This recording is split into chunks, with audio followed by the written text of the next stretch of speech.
അലൈക്കും. എല്ലാവർക്കും സുഖാന്ന് വിചാരിക്കണ്. ഇന്ന് ഒരു പൊന്നാനി വ്ളോഗാണ്. ഞാനിപ്പോൾ രാവിലെ തന്നെ എൻ്റെ ഫ്രണ്ട്സിനെ കാണാനായിട്ട് ഇറങ്ങുകയാണ് കേട്ടോ. പണ്ടത്തെ ആ ഒരു കോളേജ് വൈബൊക്കെ കിട്ടിക്കോട്ടെ എന്ന് വിചാരിച്ചിട്ട് നമ്മൾ ബസ്സിൽ പോകാനായിട്ട് തലേ ദിവസം തന്നെ പ്ലാൻ ചെയ്ത്, പക്ഷേ അതൊക്കെ കുറച്ച് ഫ്ലോപ്പായി പോയിട്ടാ. ഒരാൾ ബസ് മാറി കയറി. അങ്ങനെയൊക്കെ ഇതാ ഫ്രണ്ടിൻ്റെ വീട്ടിലെത്തിയിട്ടുണ്ട്.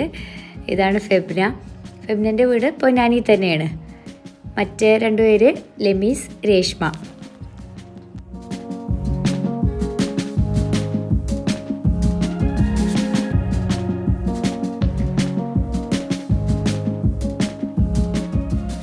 ബസ്സിൻ്റെത് എന്താ സംഭവം എന്ന് വെച്ചാൽ, ആദ്യം കയറുന്ന ആൾ ബസ്സിൻ്റെ പേര് പറയുക, എന്നിട്ട് അതിൽ ബാക്കി എല്ലാവരും കയറാമെന്നുള്ള പ്ലാനായിരുന്നു. പക്ഷേ പേര് പറഞ്ഞത് മാറിപ്പോയിട്ടുണ്ടായിരുന്നു. അങ്ങനെ വേറെ ബസ്സിൽ കയറി. അങ്ങനെയൊക്കെ ആയിട്ട് മൊത്തത്തിൽ യാത്ര നല്ല വിറ്റായിരുന്നു കേട്ടോ. പക്ഷേ അതൊന്നും എനിക്ക് വീഡിയോ എടുക്കാനൊന്നും പറ്റിയിട്ടില്ല.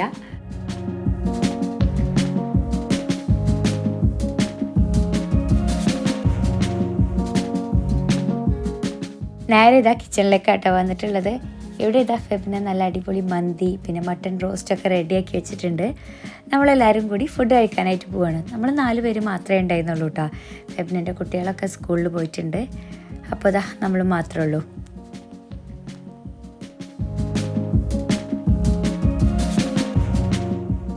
ലഞ്ച് കഴിക്കലൊക്കെ കഴിഞ്ഞിട്ട് ഇതാ നമ്മളിവിടെ ചെറിയൊരു കേക്ക് കട്ടിങ്ങിലാണ്. ഞങ്ങൾ 4 പേരും കൂടിയിട്ട് ഇതുപോലെ ഇങ്ങനെ ഒരു ഒത്തുകൂടൽ റെയറാണ് കേട്ടോ. കോളേജ് കഴിഞ്ഞതിന് ശേഷം 2 പ്രാവശ്യം ഇതുപോലെ കൂടിയിട്ടുണ്ട്, ഓരോരുത്തരുടെ വീട്ടിലൊക്കെ വെച്ചിട്ട്. ഒന്നാമത്തെ ഇവരാരും നാട്ടിലില്ല, അതുകൊണ്ട് തന്നെ നമുക്ക് എപ്പോഴും അങ്ങനെ കാണാനൊന്നും പറ്റില്ല. ഇപ്പോൾ വെക്കേഷന് വന്നപ്പോൾ നമ്മൾ ഇവിടെ ഫെബ്നൻ്റെ വീട്ടിൽ കൂടിയതാണ്. കുറച്ച് കഴിഞ്ഞപ്പോൾ നമ്മളിതാ പുറത്തിറങ്ങിയിട്ടുണ്ട്. ഇവിടുന്ന് ഫെബ്നൻ്റെ വീട്ടിൽ നിന്ന് തൊട്ടടുത്താണ് കേട്ടോ നമ്മളെ കോളേജിലേക്ക്. അപ്പോൾ കോളേജ് ഒന്ന് പോയി വിസിറ്റ് ചെയ്യാമെന്ന് വിചാരിച്ചിട്ട് 4 പേരും കൂടിയിട്ട് ഇറങ്ങിയതാണ്.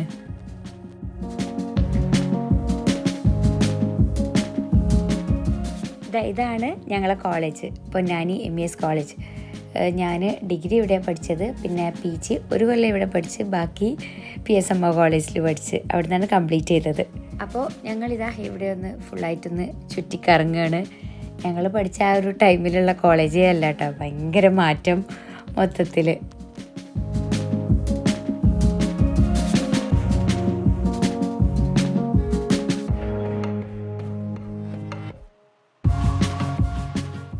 നമ്മൾ പഠിച്ചിറങ്ങിയ കോളേജിലേക്ക് ഒന്നും കൂടി പോകുമ്പോൾ ഭയങ്കര ഒരു ഫീലാണല്ലേ. എന്താ പറയുക, മൊത്തത്തിലൊരു നൊസ്റ്റാൾജിക് ഫീലിംഗ് ആയിരുന്നു കേട്ടോ നമുക്കവിടെ. പണ്ടത്തെ കുറേ കാര്യങ്ങൾ കഥ പറയലും പിന്നെ എന്താ പറയുക, ഇപ്പോഴത്തെ കുട്ടികൾ ഫുൾ അവിടെ കറങ്ങി നടക്കാനായിട്ട് നമുക്ക് ഉള്ളിൻ്റെ ഉള്ളിലൊരു സങ്കടം എല്ലാം കൂടിയായിരുന്നു. അങ്ങനെ നമ്മളിതാ കുറച്ച് ടൈമൊക്കെ അവിടെ മരച്ചോട്ടിലൊക്കെ ഇരുന്ന് വർത്താനമൊക്കെ പറഞ്ഞ് സംഗതി അടിപൊളിയായിരുന്നു.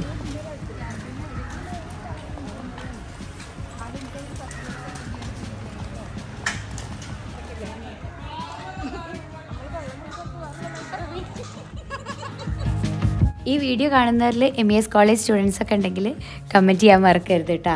അങ്ങനെ നമ്മളിതാ ക്യാൻറ്റീൻ്റെ ഭാഗത്തും ഡിപ്പാർട്ട്മെൻറ്റിലും ഒക്കെ ഒന്ന് വിസിറ്റ് ചെയ്തിട്ട് തിരിച്ച് പോവുകയാണ്.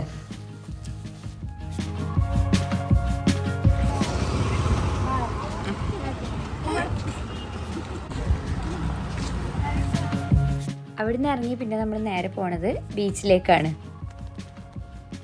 തൊട്ടടുത്ത് തന്നെയാണ് കേട്ടോ ബീച്ചും.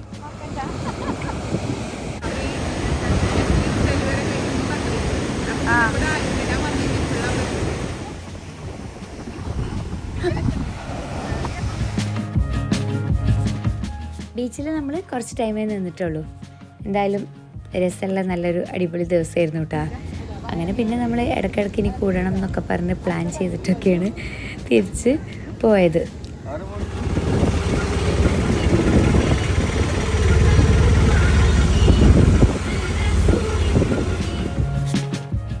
അങ്ങനെ ഇതാ വീട്ടിലൊക്കെ എത്തിയിട്ടുണ്ട്. ഇനി ഞാൻ നിങ്ങൾക്ക് കുറച്ച് ഐറ്റംസ് കാണിച്ചു തരാം. പുതിയ 2-3 പാത്രങ്ങളാണ് ഞാൻ വാങ്ങിയത്. ഇത് അഗാരോൻ്റെ കാസ്റ്റ് അയൺ പ്രൊഡക്ട്സ് ആണ് കേട്ടോ. ഫസ്റ്റ് വേണ്ടതാ ഈ ഒരു റെഡ് കളറിൽ വരുന്ന പോട്ടാണ്. ഇത് ഇനാമൽ കോട്ടിങ് വരുന്നൊരു കാസ്റ്റ് അയൺ പോട്ടാണ്. എന്താ പറയുക, അത്യാവശ്യം നല്ല വെയിറ്റ് ഉണ്ട്. ഇത് നമുക്ക് ഓവനിലും പിന്നെ ഇൻഡക്ഷൻ സ്റ്റൗവിലും ഒക്കെ യൂസ് ചെയ്യാം. ഈ ഒരു പോട്ടിൻ്റെ കപ്പാസിറ്റി വരുന്നത് 5 ലിറ്റർ ആണ്. നെക്സ്റ്റ് വൺ ഇതാ cast iron deep fry pan ആണ്. ഇത് 1.8 ലിറ്റർ കപ്പാസിറ്റിയാണ് വരുന്നത്. നല്ലൊരു കറക്റ്റ് സൈസാണ് കേട്ടോ. ഭയങ്കര ഓവർ വലുപ്പമില്ല, എന്നാലും ഭയങ്കര ചെറുതുമല്ല. നമുക്ക് എപ്പോഴും യൂസ് ചെയ്യാൻ പറ്റുന്ന ഒരു നല്ല സൈസാണ്. പിന്നെ ഇത് ഒരു തവയാണ്. ദോശയൊക്കെ നല്ല അടിപൊളിയായിട്ട് കിട്ടും കേട്ടോ ഇതിൽ. എല്ലാതും അത്യാവശ്യം വെയിറ്റ് ഉണ്ട്. അപ്പോൾ നിങ്ങൾക്ക് ആർക്കെങ്കിലും ഈ പ്രോഡക്റ്റൊക്കെ വേണമെങ്കിൽ പ്രോഡക്റ്റിൻ്റെ ലിങ്കൊക്കെ ഞാൻ താഴെ ഡിസ്ക്രിപ്ഷനിൽ കൊടുത്തിട്ടുണ്ട്, ചെക്ക് ചെയ്താൽ മതി. ഓക്കെ, നമ്മൾ ഈ പുതിയ ഐറ്റംസൊക്കെ ഉമ്മാക്കൊന്ന് കാണിച്ചു കൊടുക്കട്ടെ കേട്ടോ. ഉമ്മ കിച്ചണിലാണ് തോന്നുന്നുണ്ട്, ഞാൻ പോയി ഒന്ന് വിളിച്ചിട്ട് വരാം.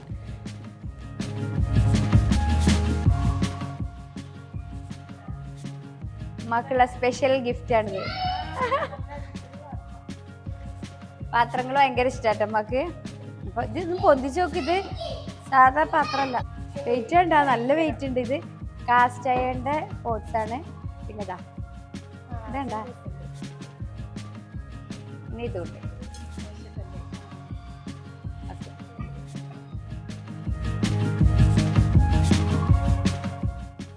പുതിയ പോട്ട് കിട്ടിയ ഉടനെ തന്നെ നമ്മളങ്ങോട്ട് ഉദ്ഘാടനം ചെയ്യുകയാണ് കേട്ടോ. നമ്മൾ പത്തിരിയാണ് ഇതിൽ റെഡിയാക്കാനായിട്ട് പോണത്. ഉമ്മാൻ്റെ പത്തിരി എന്ന് പറഞ്ഞാൽ അത് സ്പെഷ്യലാണ് കേട്ടോ. നല്ല അടിപൊളി പത്തിരിയാണ്. അപ്പോൾ ഇതിൻ്റെ ആ ഒരു അളവ് എങ്ങനെയാണെന്ന് വെച്ചാൽ 1 കപ്പ് അരിപ്പൊടിക്ക് 1 കപ്പ് വെള്ളം, അതായത് രണ്ടും സെയിം ക്വാണ്ടിറ്റി തന്നെയാണ് എടുക്കേണ്ടത്.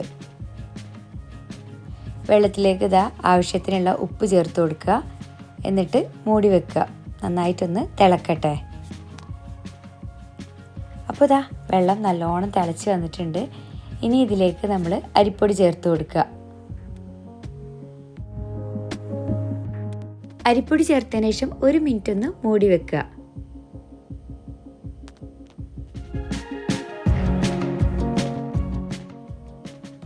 ഇനി ഇതാ തുറന്നിട്ട് നന്നായിട്ടൊന്ന് മിക്സ് ചെയ്യുക.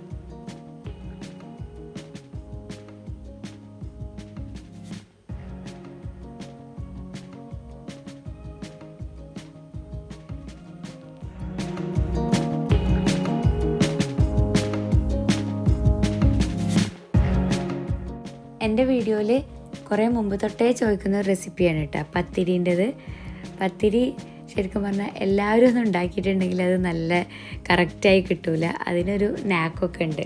അതായത് വെള്ളം കറക്റ്റ് ആവണം, അതിൻ്റെ ആ ഒരു കുഴക്കൽ കറക്റ്റ് ആവണം, അങ്ങനെയൊക്കെ ഉണ്ട്. അപ്പോൾ ഇതാ മിക്സിംഗ് ഒക്കെ കഴിഞ്ഞതിന് ശേഷം നമ്മളിതാ വലിയൊരു തളികയിലേക്ക് ഇട്ട് കൊടുക്കുകയാണ്. ഇനി ഇത് കുറച്ച് വെള്ളം ചേർത്തൊന്ന് നന്നായിട്ട് കുഴച്ചെടുക്കണം. നല്ല സോഫ്റ്റായിട്ട് തന്നെ കുഴച്ചെടുക്കണം.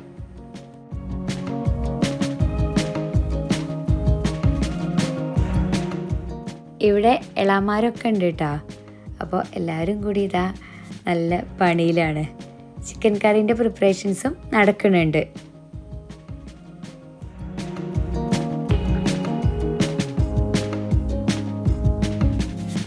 ഇവിടെ എല്ലാവർക്കും ഇഷ്ടമുള്ള ഒരു ഐറ്റമാണ് കേട്ടോ പത്തിരി.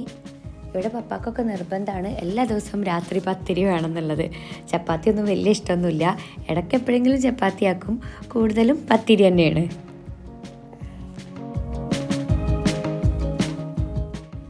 പത്തിരിൻ്റെ കുഴക്കലൊക്കെ ഇതാ ഇവിടെ നടന്നുകൊണ്ടിരിക്കുകയാണ്. നല്ല സോഫ്റ്റ് ആയിട്ടാണ് കേട്ടോ കുഴക്കേണ്ടത്.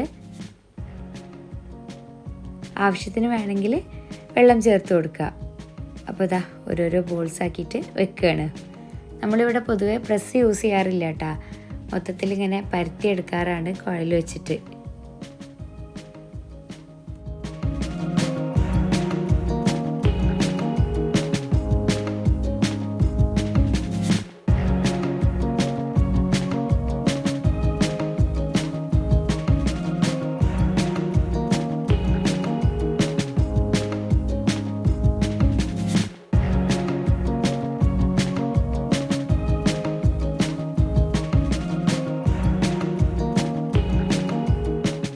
പത്തിരി ഉണ്ടാക്കുമ്പോഴും ചപ്പാത്തി ഉണ്ടാക്കുമ്പോഴൊക്കെ ചെറിയൊരു പീസ് മാവ് ഇവർക്ക് കിട്ടിയില്ലെങ്കിൽ സമാധാനം ഉണ്ടാവില്ല കേട്ടോ.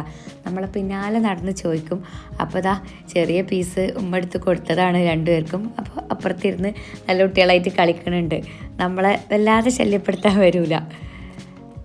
ഇനി ഇതാ നമ്മൾ പത്തിരിയൊക്കെ ചുട്ടെടുക്കാനായിട്ട് പോവുകയാണ്. ഫുള്ള് പരത്തി കഴിഞ്ഞിട്ടുണ്ട്. നമ്മളെ പുതിയ കാസ്റ്റ് അയൺ തവയിലാണ് പത്തിരി ചുട്ടെടുക്കുന്നത്. ഈ ഒരു തവയിൽ ദോശ ഉണ്ടാക്കിയാലും നല്ല അടിപൊളിയാണ് കേട്ടോ. നല്ല ക്രിസ്പി ദോശ കിട്ടും നമുക്ക്. അപ്പോൾ നിങ്ങൾക്ക് ആർക്കെങ്കിലും ആവശ്യമുണ്ടെങ്കിൽ പർച്ചേസ് ചെയ്തോ. ഇന്നത്തെ നമ്മളെ സ്പെഷ്യൽ പത്തിരിയും മട്ടൻ തലക്കറിയുമാണ് കേട്ടോ. നല്ലൊരു അടിപൊളി കോമ്പിനേഷനാണ്. പുതിയാപ്ല സ്പെഷ്യൽ ഐറ്റമാണ് കേട്ടോ. പുതിയാപ്ലാരുണ്ടാകുമ്പോൾ മിക്ക ദിവസവും ഉണ്ടാകുന്നൊരു ഐറ്റമാണിത്, പത്തിരിയും മട്ടൻ തലക്കറിയും. മട്ടൻ തലക്കറിൻ്റെ റെസിപ്പി ഞാൻ ഇട്ടിട്ടുണ്ട് കേട്ടോ, വീഡിയോ ചെയ്തിട്ടുണ്ട്. ഇതിൻ്റെ മാത്രം തന്നെ ഒരു സെപ്പറേറ്റ് ആയിട്ട് തന്നെ ഒരു വീഡിയോ ചെയ്തിട്ടുണ്ട്. അപ്പോൾ നിങ്ങൾക്ക് ആവശ്യമുണ്ടെങ്കിൽ അതൊന്ന് ചെക്ക് ചെയ്താൽ മതി. നല്ല കുരുമുളകൊക്കെ ഇട്ടിട്ടുള്ള അടിപൊളി റെസിപ്പിയാണ്. നിങ്ങൾക്ക് ആവശ്യമുണ്ടെങ്കിൽ അത് സെർച്ച് ചെയ്താൽ മതി. ഞാൻ താഴെ ഡിസ്ക്രിപ്ഷനിൽ ലിങ്കും കൂടി കൊടുക്കാം. നമ്മൾ ഏതെങ്കിലുമൊക്കെ റെസിപ്പി നിങ്ങൾ സെർച്ച് ചെയ്യുകയാണെങ്കിൽ റിഫിന നഷീത്ത് എന്നും കൂടി വെച്ചിട്ട് സെർച്ച് ചെയ്യണം കേട്ടോ. അപ്പോൾ റിഫിന നഷീത്ത് ചിക്കൻ കറി, റിഫിന നഷീത്ത് സ്നാക്സ് അങ്ങനെ വെച്ചിട്ട് ചെക്ക് ചെയ്താൽ മതി. അപ്പോഴാണ് നിങ്ങൾക്ക് പെട്ടെന്ന് തന്നെ അത് കിട്ടുക.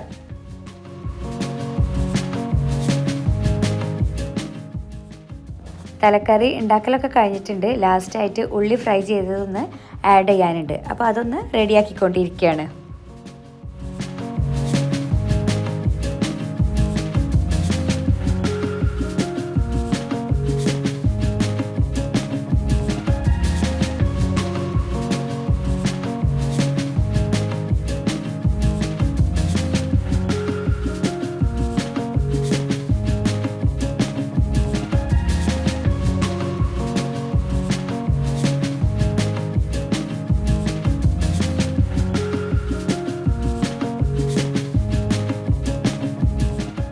നിങ്ങൾ മട്ടൻ ഫാൻസ് ആണോ അല്ലേ എന്നൊക്കെ കമൻറ്റ് ചെയ്യാം കേട്ടോ.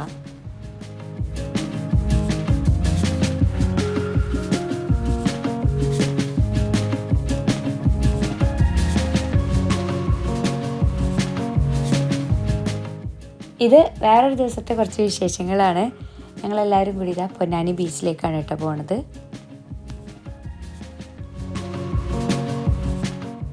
വൈകുന്നേരം വീട്ടിൽ വെറുതെ ഇരുന്നപ്പോൾ ജസ്റ്റ് എല്ലാവരും കൂടി ഇങ്ങോട്ട് ഇറങ്ങിയതാണ്. ബീച്ചിലേക്ക് വരുന്നതൊക്കെ രസമാണെങ്കിലും കുട്ടികളായിട്ട് വരുമ്പോൾ കുറച്ച് ടെൻഷനും കൂടിയാണ്. കെൻസിനും കൈഫിനും പിന്നെ ബാക്കി കുട്ടികൾക്കൊന്നും വലിയ കൺട്രോളില്ല. അവരിങ്ങനെ ഭയങ്കര കളിയിലാണ്. അപ്പോൾ പപ്പാക്ക് കണ്ടിട്ട് ടെൻഷനായിട്ട് പപ്പ കൂടെ നിന്ന് ചീത്ത പറയലും ഒക്കെ നടക്കുന്നുണ്ട്. പപ്പ പറയുമ്പോൾ കുറച്ചൊന്ന് അവർ അടങ്ങി ഒതുങ്ങി നിൽക്കും, പിന്നെ അവർ തുടങ്ങും കേട്ടോ. കേശയ്ക്ക് എനിക്ക് തോന്നുന്നത് ഓർമ്മ വെച്ചിട്ട് ആദ്യമായിട്ടാണ് ഇങ്ങനെ ബീച്ചിൽ കളിക്കണത്. നല്ല ചെറുതാകുമ്പോൾ വന്നിട്ടുണ്ട്, പക്ഷേ നല്ല കുട്ടിയാണ്. പക്ഷെ ആൾക്ക് അത്ര ഓർമ്മ ഒന്നുമില്ല. കേശ ബീച്ചിൽ കളിക്കും. ഞാൻ കുറേ കാലത്തിന് ശേഷം അറിഫിന്റെ വ്ളോഗിൽ വരുന്നത്. അതേപോലെ തന്നെ കുറേ കാലത്തിന് ശേഷമാണ് ഈ പൊന്നാനിലെ കടപ്പുറത്ത് വരുന്നത്. പലപ്പോഴും പഴയ കാലത്തൊക്കെ നമ്മളൊക്കെ ചെറുപ്പത്തിൽ കടൽ കാണുന്നത് വലിയൊരു ആവശ്യമാണ്. ഇത് മാത്രമല്ല, എല്ലാവർക്കും നമ്മുടെ പഴയ കാലത്ത് നമ്മുടെ മുൻ മന്ത്രിയും വിദ്യാഭ്യാസ മന്ത്രിയൊക്കെ ആയിരുന്ന CH മുതലായ പറയാറുണ്ട്, കടലും ആനയും എത്ര കണ്ടാലും മതിയല്ല. അത് സത്യമാണ്. പിന്നെ നമ്മളൊക്കെ പഴയ കാലങ്ങളിൽ പൊതുവെയൊക്കെ പോയി നമ്മൾ പലപ്പോഴും നാട്ടിലെത്തുമ്പോൾ കുറച്ച് ദിവസങ്ങളിൽ ഉണ്ടാവുള്ളൂ. എന്നാൽ പോലും എല്ലാ ദിവസങ്ങളിലും ഈ ഓരോ വെക്കേഷനിലും ഒരു പ്രാവശ്യം കടൽ കാണാൻ വരും. ഇപ്പോൾ നാട്ടിൽ സ്ഥിരാക്കിയപ്പോഴാണ് വരുമ്പോൾ ഈ കടൽ കാണാനുള്ള അനുഭൂതി എന്ന് പറഞ്ഞാൽ നമ്മുടെ ഇതോടൊപ്പം തന്നെ നമ്മുടെ ഒരു ഐക്യപ്പെടലും കൂടെ ഉണ്ട്. ഐക്യപ്പെട്ടു തന്നെ മനസ്സിലായ നമ്മൾ ഈ ഒരുപാട് ആയിരക്കണക്കിന് മത്സ്യത്തൊഴിലാളികളുടെ പാവപ്പെട്ട ആളുകൾ താമസിക്കുന്ന സ്ഥലമാണ്. ഇവരുടെയൊക്കെ കഠിനാധ്വാനവും സാഹസികതയാണെങ്കിൽ നമ്മുടെ ചീനമേശയിൽ നല്ല മീനുകളൊക്കെ കിട്ടുന്നല്ലേ. അപ്പൊ അവര് ഉണ്ടായത് കൊണ്ടാണ് അവരുടെ ആ ഒരു ശ്രമഫലമായിട്ട് നമ്മളൊക്കെ ഒരു പഴയ കാലത്ത് ഒരു അഴിമുഖത്ത് കൂടെ വഞ്ചിയിൽ പോകുമ്പോൾ നമ്മൾക്കൊക്കെ വഞ്ചിടങ്ങും പേടിയാണ്. അവരെന്താ ചെയ്യുന്നത്, ഈ കടലിന്റെ തിരമാളിലെ മറിച്ചിട്ടാണ് ഉള്ളിലേക്ക് മുറിച്ച് കടന്നിട്ടാണ് അവർ ഉള്ളിലേക്ക് പോകുന്നത് അല്ലേ. അപ്പൊ അവരത്രയധികം സാഹസികമായ ജോലി ചെയ്തിട്ടാണ് നമ്മളൊക്കെ നല്ല നല്ല മീനുകളും നമ്മളുടെ എല്ലാ പരിപാടികൾക്കും മീൻ കിട്ടണമെങ്കിൽ ഇവർ വേണം. പക്ഷേ എനിക്ക് പറയുന്നത് അതിനനുസരിച്ച് നമ്മുടെ ഈ തൊഴിലാളികൾക്ക് അവർക്ക് ഗവൺമെന്റ് മുഖേനകളൊക്കെ വേണ്ടതൊക്കെ കിട്ടുന്നുണ്ടോ സംശയമുണ്ട്. എല്ലാ കൊല്ലവും എല്ലാ സർക്കാരുകളും എല്ലാ ബഡ്ജറ്റും കാര്യങ്ങളൊക്കെ ഉദ്ഘാടനങ്ങൾ പോലും അവർക്ക് വേണ്ട രീതിയിലുള്ള അവരെ പരിഗണിക്കാത്തൊരവസ്ഥ ഉണ്ട്. അത് ബോധപൂർവ്വം അല്ല പറയുന്നത്, പക്ഷെ അതൊക്കെ ഒന്നും അധികൃതരുടെ ശ്രദ്ധ പതിയേണ്ടതാണ്. കാരണം ഇന്നും പല പ്രദേശങ്ങളിലും ഒരുപാട് ഗൾഫ് വന്നപ്പോൾ മാറ്റങ്ങൾ വന്നു. പക്ഷെ എനിക്ക് തോന്നുന്നു പൊന്നാനിയിൽ എപ്പോഴും കുറേ പാവപ്പെട്ട ആളുകളാണ് അധികം ഉള്ളത്. അപ്പോൾ അവരൊക്കെ ശരിക്കും ഈ മത്സ്യബന്ധനം ഉപജീവനമാക്കി ജീവിക്കുന്ന ആളുകളാണ്. ഒരു കാലത്ത് പൊന്നാനി ഒരുപാട് പ്രസിദ്ധമായ സ്ഥലമാണ് വ്യവസായത്തിന്. അതിൽ പ്രധാനമായ ഘടകം തന്നെയായിരുന്നു ഈ ഈ മത്സ്യ കയറ്റുമതിയൊക്കെ. അപ്പൊ നമ്മളിപ്പോ ഇത് പറഞ്ഞു വന്ന കടലാണ് വന്നത്, നമ്മളെല്ലാവരും കൂടി വന്നിരിക്കുകയാണ്. മനസ്സിലായ ഇത് ഈ കടലിൽ വേറെ പ്രത്യേകത റഫിക്ക് ഇത് എന്തിനാലും നമ്മളെ ഭാരതപ്പുഴ കടലിൽ ഇവിടെ വന്നിട്ടാണ് ചെയ്യുന്നത്, ഈ കടലിനോട് കൂടിച്ചേർന്ന്. അപ്പൊ നമ്മുടെ MES കോളേജിൽ നിൽക്കുന്ന ഈ കടലിലെ നമ്മുടെ ഈ ഇതിന്റെ മറുഭാഗത്താണ്. മനസ്സിലായ അപ്പൊ അന്നൊക്കെ കോളേജിൽ പഠിക്കുന്ന കാലത്തൊക്കെ ഇടയ്ക്ക് കടപ്പുറം കാണാൻ വേണ്ടി വരുന്നൊക്കെ പറഞ്ഞാൽ വല്ലാത്തൊരു അനുഭൂതിയായിരുന്നു.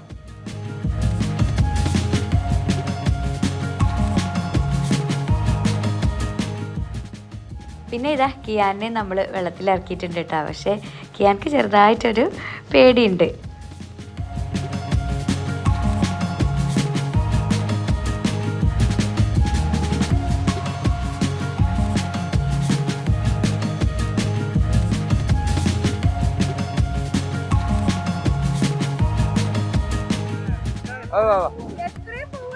ആ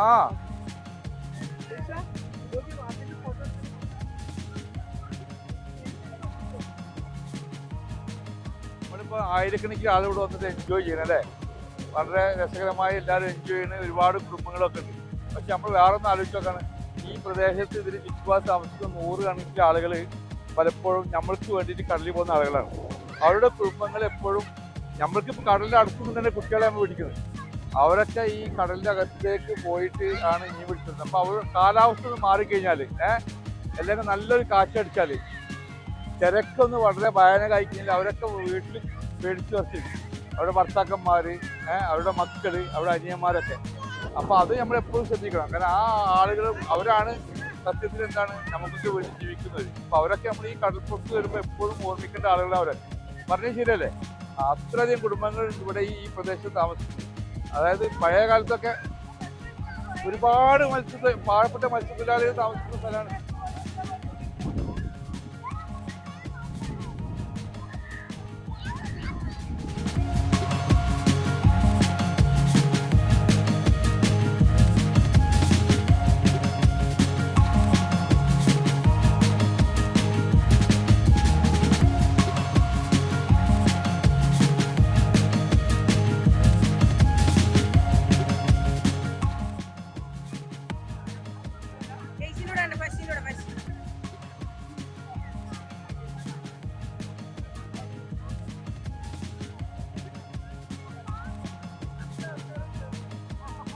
വെള്ളത്തിൽ കളിക്കുന്നതിൻ്റെ ഇടയിൽ കുട്ടികളെ തിരിച്ചിങ്ങോട്ട് കൊണ്ടുവരൽ കുറച്ച് പണിയുള്ള കാര്യമായിരുന്നു.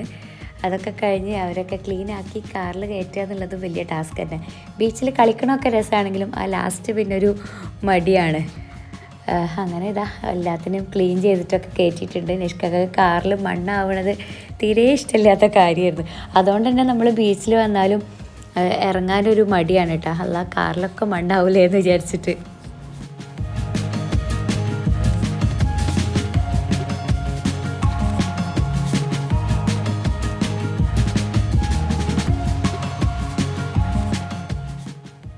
ഇത് നമ്മൾ തറവാട്ടിൽ എല്ലാവരും കൂടിയതാണ് കേട്ടോ.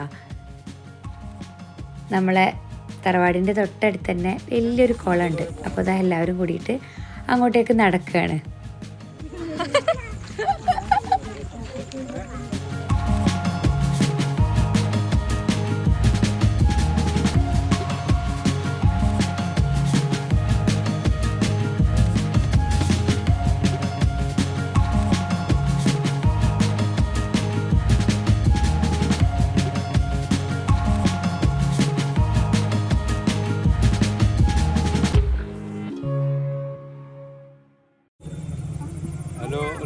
ഇതാണ് പ്രസിദ്ധമായ പൊന്നാനി വലിയ ജുമാഅത്ത് കുളം MI UP സ്കൂൾ. ഞങ്ങളൊക്കെ പഠിച്ച സ്കൂളാണ്. അതോടൊപ്പം തന്നെ വലിയ ജുമാഅത്ത് പള്ളി MI മൈനൂത്ത് ശാന്തപുരം. ഇത് ഇപ്പോൾ ഇവിടെ നമ്മൾ എടുക്കുമ്പോൾ ഒരു പ്രത്യേക ദിവസം കൂടിയാണ്. കാരണം നമ്മുടെ ഈ അടുത്ത കാലത്ത് നമ്മുടെ ഇബ്രാഹിംകുട്ടി മാഷിൻ്റെ നേതൃത്വത്തിൽ ഒരു തൗദാരം എന്ന് പറഞ്ഞൊരു ഗ്രൂപ്പ് ഉണ്ടാക്കിയിട്ട് ഇതിന് നവീകരണവുമായിട്ട് മുന്നോട്ട് പോകുന്നു. അപ്പം അതിൻ്റെ ഭാഗമായിട്ട് കഴിഞ്ഞ ദിവസം അവർ കാലിക്കറ്റിലൊക്കെ പോയി കുറ്റിച്ചേറുള്ള പള്ളിക്കുളമൊക്കെ കണ്ടു. അപ്പോൾ അത് വിപുലമായ രീതിയിൽ നെയ്റ്റൊക്കെ പിടിപ്പിച്ച് വളരെ രസകരമായിട്ട് ചെയ്യാനുള്ള ഒരു പരിപാടിയുമായി ആസൂത്രണം ചെയ്യുന്നുണ്ട്. കാരണം അത്രയും മനോഹരമായ ഒരു ഏരിയയാണ്. അത് മാത്രമല്ല വളരെ ഞങ്ങളൊക്കെ കുട്ടിക്കാലത്ത് ഒരുപാട് വൈകുന്നേരങ്ങളിൽ വളരെയധികം ജനങ്ങൾ തിങ്ങി നിൽക്കുന്ന അന്ന് ഇന്നത്തെ മാതിരി സംവിധാനങ്ങളൊന്നും ഇല്ലല്ലോ. ഇന്നത്തെ പോലത്തെ ആധുനിക സംവിധാനങ്ങളില്ലാത്തതുകൊണ്ടാകണം വളരെ രസകരമായിട്ട് ആളുകൾ കംപ്ലീറ്റ് വന്ന് ഇരുന്നിട്ട് വൈകുന്നേരങ്ങൾ വളരെ രസകരമാക്കുന്ന രീതിയാണ്. കാരണം ഈ പ്രദേശം എന്ന് പറയുന്നത് ഇപ്പം ഒന്നും കൂടി വിപുലമായിട്ട് നമ്മുടെ കർമ്മ റോഡിലൊക്കെ വരുന്ന ടൂറിസ്റ്റുകളൊക്കെ ഈ ഭാഗത്ത് വരുന്നത്. കാരണം ഇവിടെ ഒരു പ്രത്യേകത എന്ന് പറഞ്ഞാൽ ഇവിടെ മുട്ടപ്പത്തിരി കിട്ടും. 1-2 ഷോപ്പുകൾ സജീവമാണ്. അവിടെ ഒരു ആന്തലുണ്ട്, ഇവിടെ പഴയ നമ്മുടെ അമ്മടിക്കാൻ്റെ ഷോപ്പുകളൊക്കെ. അപ്പം ഈ ഏരിയയിൽ ഇപ്പോൾ ആളുകൾ കണ്ടമാനം വന്നുകൊണ്ടിരിക്കുന്നത്. ഇവിടെ ഒരു ചെറിയ പ്രശ്നം എന്താണെന്ന് പറഞ്ഞാൽ ഇവിടെ പാർക്കിങ്ങിന് കുറച്ച് കുറവുണ്ട്. പാർക്കിംഗ് കുറച്ച് അപ്പുറത്ത് വേണം. അപ്പോൾ ഏതായാലും ഇത് വളരെ ഈ കുളക്കൂടി നവീകരിച്ച് ഇതൊക്കെ ഒന്ന് ഉഷാറാക്കി നിന്ന് ഇവിടെയൊക്കെ ലേറ്റൊക്കെ പിടിപ്പിച്ച് ഒരു ഉദ്യാനം പോലെയൊക്കെ ആക്കുകയാണെങ്കിൽ തീർച്ചയായും ഇത് പിന്നെ ഒരു വലിയൊരു ടൂറിസ്റ്റ് കേന്ദ്രം പോലെ ആയി മാറാനുള്ള ചാൻസ് ഉള്ള ഒരു സ്ഥലമാണ്. വലിയൊരു കുളമാണിത്. അതേപോലത്തെ 2-3-4 കുളങ്ങൾ വേറെയും പൊന്നാനിയിലുണ്ട്. അപ്പോൾ ഇതാണ് കൊച്ചുകുളി നല്ല ഇഷ്ടമാതിരി ആളുകൾക്ക് നീന്തി കുളിക്കുന്ന ഒരു കുളമാണ്. അപ്പോൾ ഇതിൻ്റെ കൽപ്പടകളൊക്കെ ഉണ്ട്. ഇതൊക്കെ പഴകിയിട്ട് ഇതൊക്കെ ഈ കുളത്തിന്റെ പേരെന്താ? ഇതാണ് ജുമായത്തോളി കുളം. ജുമായത്തോളി കുളം. ഓക്കെ.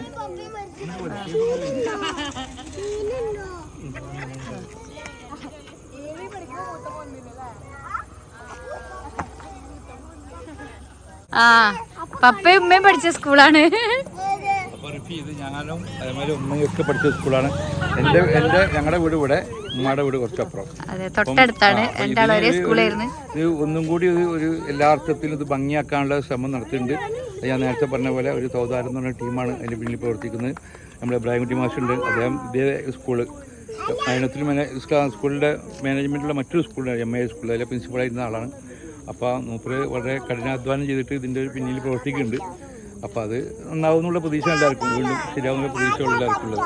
ഇതാണ് മൈനസ് ഇസ്ലാം സഭ. ഇത് വളരെ പ്രസിദ്ധമാണ്. ഇതിൻ്റെ കീഴിലാണ് ഈ സ്കൂളുകളൊക്കെ ഉള്ളത്. ഈ സഭൻ്റെ കീഴിൽ 50 വർഷം മുമ്പ് 40 വർഷം മുമ്പ് എന്നൊക്കെ പറഞ്ഞാലേ നമ്മളൊക്കെ ചെറുതാവണ കാലത്ത് ഇവിടെ വൈകുന്നേരങ്ങളായി കഴിഞ്ഞാൽ ഇവിടെ ഒരു റേഡിയോ നില ഉണ്ടായിരുന്നു. അന്ന് റേഡിയോകളൊന്നും ഇല്ലാത്ത സമയങ്ങളിൽ ഇവിടുന്നാണ് ന്യൂസ് കേൾക്കാൻ വേണ്ടി ആളുകൾ വരും. അതായത് 100 കണക്കിൽ ആളുകളുണ്ടാവും ഈ ഇതിൽ ചുറ്റുപാവും. മാത്രമല്ല ഈ രാത്രി കാലങ്ങളിലൊക്കെ ചൂടുകാലങ്ങളിലൊക്കെ ഈ സീറ്റുകൾ മുഴുവൻ നിറഞ്ഞിട്ടുണ്ടാവും. അത്രയും അധികം ജനക്കൂട്ടുണ്ടാകുന്ന ഒരു ഏരിയ ആയിരുന്നു. പിന്നെ അതൊക്കെ കാലക്രമേണ ആളുകളൊക്കെ കുറഞ്ഞു തുടങ്ങി. ഇപ്പോൾ ഇതിനുള്ള സൗകര്യങ്ങളൊന്നും ഇല്ല. അതുകൊണ്ടാണ് ഇങ്ങനെ. അപ്പോൾ ഇതാണ് ഞാൻ നേരത്തെ പറഞ്ഞ പോലെ വീണ്ടും ഒന്ന് സജീവമാക്കാനുള്ള ഒരു പുറപ്പാടിലാണുള്ളത്. ആളുകളുടെ തീരുമാനങ്ങൾ അങ്ങനെയാണ്. അതിന് എല്ലാവരും സഹകരണങ്ങൾ വേണം. തീർച്ചയായിട്ടും ഇവിടെ ഏറ്റവും വന്ന് ചെറിയ ഗാർഡൻ പോലെയൊക്കെ ഉണ്ടാക്കി കഴിഞ്ഞാൽ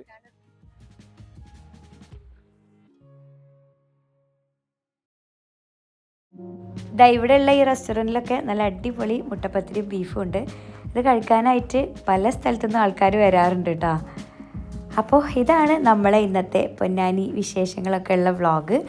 നിങ്ങൾക്ക് എല്ലാവർക്കും ഇഷ്ടമായിട്ടുണ്ടാവുമെന്ന് വിചാരിക്കണം. ഇഷ്ടമായെങ്കിൽ ലൈക്ക് ചെയ്യുക, ഷെയർ ചെയ്യുക, പിന്നെ നിങ്ങളെ കമൻസൊക്കെ പറയുക. സബ്സ്ക്രൈബ് ചെയ്യാതെ കാണുന്നവരാണെങ്കിൽ സബ്സ്ക്രൈബ് ചെയ്യുക. ഓക്കെ, ഇനി നമുക്ക് നെക്സ്റ്റ് ഒരു അടിപൊളി വീഡിയോയിലൊക്കെ കാണാം. അതുവരേക്കും ബൈ.